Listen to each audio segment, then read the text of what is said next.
আসসালামু আলাইকুম দর্শক, আজকে আপনাদের সঙ্গে শেয়ার করব নতুন একটি রেসিপি, যা আমরা অনেকেই গজা বা মুরালি খুরমা নামে চিনি।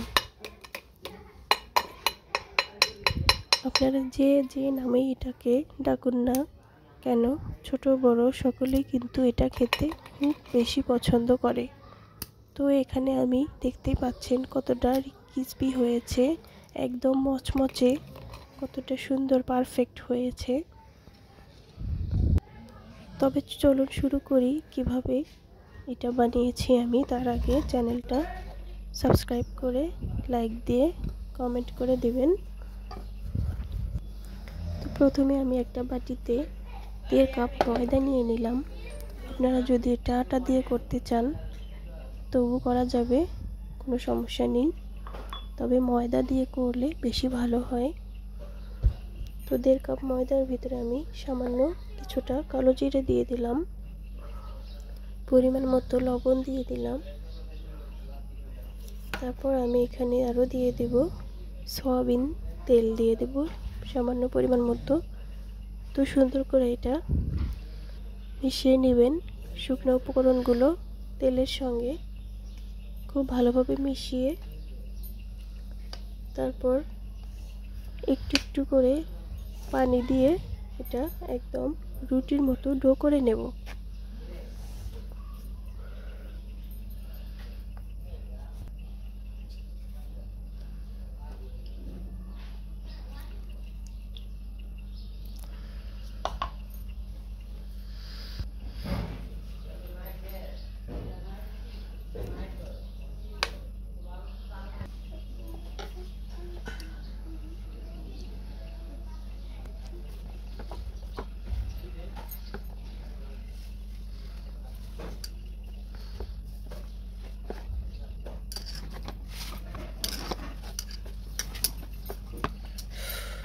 তো এই তো এখানে আমি একদম রুটির মতো ডো করে নিয়েছি। এটা আমি এখন 10 মিনিটের জন্য রেস্টে দিয়ে দিব। একটা ঢাকনা দিয়ে ঢেকে 10 মিনিট অপেক্ষা করব। তো ফিরে এলাম 10 মিনিট পর। তো এখানে এই পর্যায়ে দেখেন আটার ডোটা অনেকটা সফট হয়ে গেছে, অনেকটা সুন্দর হয়ে গেছে। তারপর এখানে আমি বেলান পিড়ি নিয়ে নিব। তারপর এখানে রুটির মতো একটু মোটা করে ভালোভাবে বেলে নেব। আমি আটাটাকে 2 ভাগে ভাগ করেছি।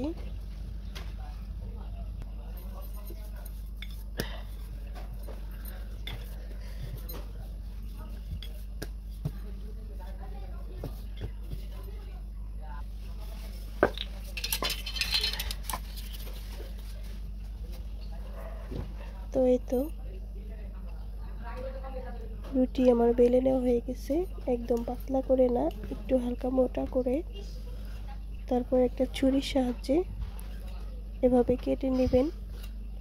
আপনারা আপনাদের ইচ্ছে মতো শেপ দিয়ে কাটতে পারেন। এই তো কাটা হয়ে গেছে। এবার এগুলো তেলের মধ্যে ভাজবো।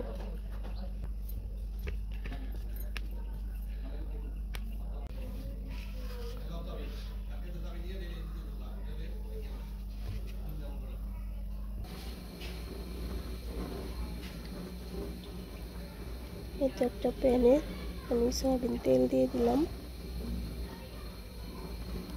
এবার এক এক করে মুরালিগুলো আমি দিয়ে দিব।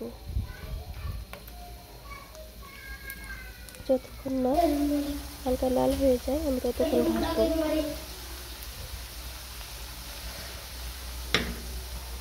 চুলাটা একদম মিডিয়াম আছে ভাজতে হবে, যাতে পুড়ে না যায়।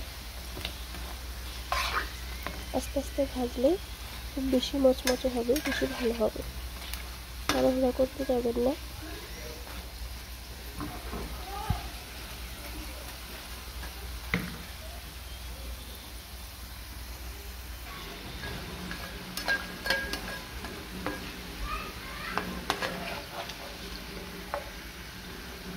তো আমার একদম লাল লাল করে ভাজা হয়ে গেছে। দেখেন কতটা মচমচে হয়েছে। আপনারা চাইলে এভাবে কিন্তু খেতে পারেন এটা। এভাবেও কিন্তু অনেক ভালো লাগে। তো আমি বাকিগুলো একই নিয়ে ভেজে নিলাম।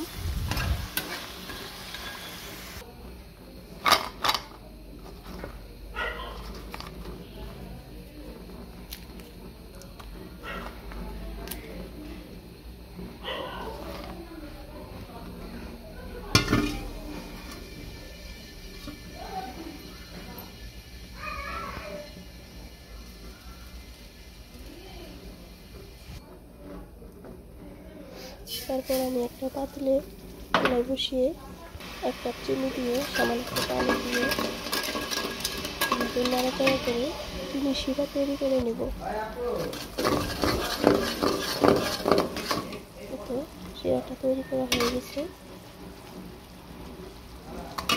এবার এর ভিতরে আমি মোড়ালিগুলো দিয়ে দিব, দিয়ে নাড়াচাড়া করে নিলেই রেডি হয়ে যাবে।